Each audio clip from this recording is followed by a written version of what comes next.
Hi friends, எல்லோரும் எப்படி இருக்கிறீங்க? இந்த வீடியோவில் என்ன பார்க்க போகிறோம்னா, வீட்டில் இருக்க பொருட்களை வச்சு குக்கரில் ஈஸியான பஞ்சு போல் சாஃப்டான கேக் எப்படி செய்யணுந்தாங்க பார்க்க போகிறீங்க. கண்டிப்பாக இதே மெத்தடில் நீங்கள் செஞ்சிங்கன்னா பிகினர்ஸ் கூட இந்த கேக்கை ஈஸியாக செய்யலாம். ஆனால் வீடியோவை மட்டும் ஸ்கிப் பண்ணாமல் பாருங்கள். அப்போ தான் நான் பொருட்கள்லாம் எந்த அளவு சேர்த்து செய்கிறேன் அப்படிங்கிறது உங்களுக்கு தெரியும். இப்போ வாங்க வீடியோக்குள்ளே போகலாம். வீடியோக்குள்ளே போகிறதுக்கு முன்னாடி மறக்காமல் நம்ம சேனலை சப்ஸ்கிரைப் பண்ணுங்கள். பக்கத்தில் இருக்க பெல் பட்டனை கிளிக் பண்ணுங்கள்.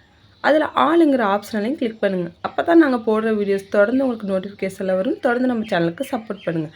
முதல்ல இந்த கேக்கு செய்கிறதுக்கு ஒரு மிக்சி சாறு எடுத்திருக்கேன்.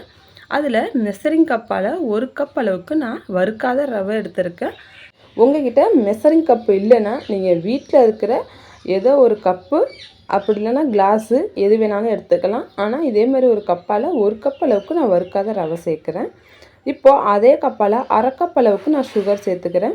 1 கப் ரவைக்கு 1/2 கப் சுகர் சேர்க்கணும். அதே கப்பால் 1/2 கப் அளவுக்கு நான் காய்ச்சி ஆற வச்ச பால், தண்ணி விடாமல் கெட்டியாக காய்ச்சி நல்லா ஆற வச்ச பால் 1/2 கப் சேர்த்துக்கிறேன். அதே கப்பாலே 1/4 கப் அளவுக்கு நான் கெட்டியான தயிர் சேர்க்குறேன். புளிப்புள்ளாத தயிர். உங்களுக்கு தயிர் சேர்க்க விருப்பம் இல்லைன்னா ஒரு 2-3 ஸ்பூன் எக்ஸ்ட்ரா பால் சேர்த்துக்கோங்க. இப்போது அதே கப்பால் 1/4 கப் அளவுக்கு நான் சன்ஃப்ளவர் ஆயில் சேர்க்குறேன். நீங்கள் எந்த எண்ணெய் யூஸ் பண்ணுறீங்களோ அந்த எண்ணெய் சேருங்க. ஆனால் வாசனை இல்லாத எண்ணெயை சேருங்க.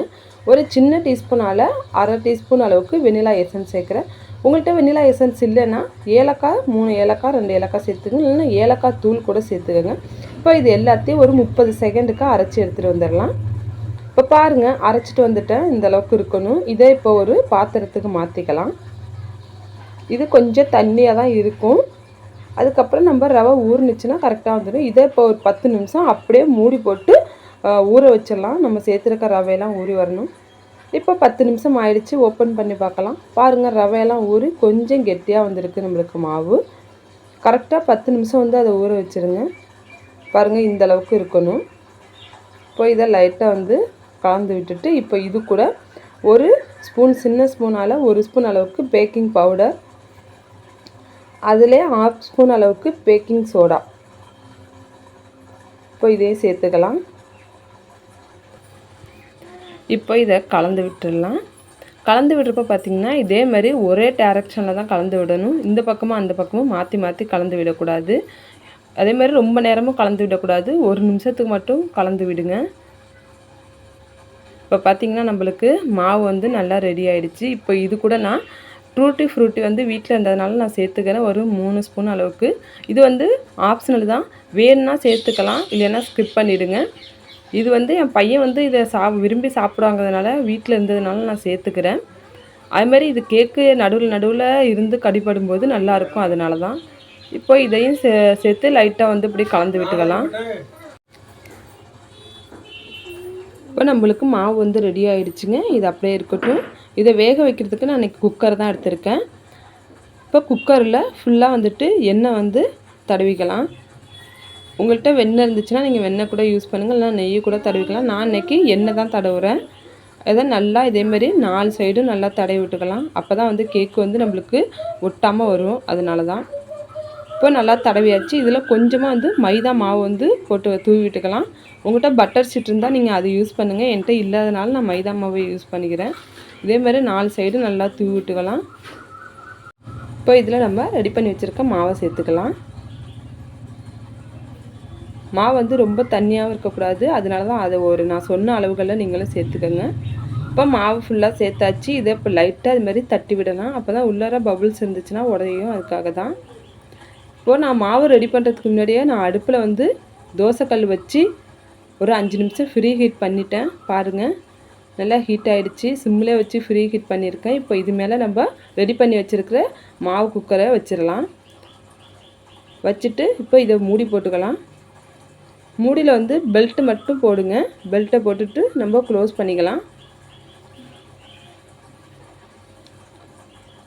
க்ளோஸ் பண்ணிவிட்டு விசில் போடக்கூடாது, இப்படியே தான் இருக்கணும். இப்போ அடுப்பை சிம்மில் வச்சு கரெக்டாக 40 நிமிஷம் விடுங்க. கேக் நம்மளுக்கு பர்ஃபெக்டாக வந்துடும். சில பேர் 25 நிமிஷம் 30 நிமிஷம் சொல்கிறாங்க. அதிலலாம் வேகாது. 40 நிமிஷம் ஆகும். இப்போ 40 நிமிஷம் கழித்து பார்க்கலாம். இப்போ 40 நிமிஷம் ஆயிடுச்சு. இப்போ ஓப்பன் பண்ணி பார்க்கலாம். பாருங்கள், எவ்வளோ சூப்பராக கேக்கு வெந்து நல்லா உப்பி வந்திருக்குது. நான் ஒரு 10 நிமிஷம் ஆனதுக்கப்புறம் இடையில ஓப்பன் பண்ணி இது மேலேயும் டூட்டி ஃப்ரூட்டி போட்டிருந்தேன். இப்போ ஒரு டூத்பிக் வச்சு குத்தி பார்க்கலாம். பாருங்கள், கொஞ்சம் கூட ஒட்டவே இல்லை. கேக் வந்து நம்மளுக்கு நல்லா வெந்து வந்துருச்சு. இப்போ அடுப்பை ஆஃப் பண்ணிவிட்டு இதை வெளில எடுத்துக்கலாம். வெளில எடுத்து இதை அப்படியே நல்லா முழுமையாக ஆற விட்டுடலாம். இப்போ நல்லா முழுமையாக ஆறி வந்துருச்சு. சைட்லலாம் பாருங்கள் நல்லா ஒட்டாமல் வந்திருக்கு. இருந்தாலும் ஒரு கத்தியை வச்சு லைட்டாக வந்து இதுமாரி கீந்து விட்டுக்கலாம். அப்போ தான் நம்மளுக்கு எடுக்கிறதுக்கு ஈஸியாக இருக்கும். இதை அப்படியே ஒரு பிளேட்டில் மாற்றி நம்ம எடுத்துக்கலாம். பாருங்கள் எவ்வளோ சூப்பராக வந்து கேக்கு கொஞ்சம் கூட ஒட்டாமல் எவ்வளோ செமையாக வந்துருக்குதுன்னு. பார்க்குறதுக்கு அவ்வளோ சூப்பராக இருக்குது. சாப்பிட்றதுக்கு உண்மையிலே செம்ம டேஸ்ட்டாக இருந்துச்சு. அப்படியே இதை நம்ம திருப்பி போட்டுக்கலாம். இப்போ இதை கட் பண்ணிக்கலாம். பாருங்கள், கத்தி வச்சோன்னே எவ்வளோ சாஃப்டாக இறங்குது பாருங்கள் கேக்கில். அதுமாரி கேக்கு நல்லா வந்து பஞ்சு போல் நல்லா சாஃப்டாக வந்து இருந்துச்சு.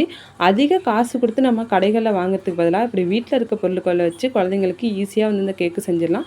ஆனால் நான் சொன்ன அளவுகளை மட்டும் அதை ஃபாலோ பண்ணிங்கன்னா பிகினர்ஸ் கூட ஈஸியாக அந்த கேக்கு செய்ய முடியுங்க.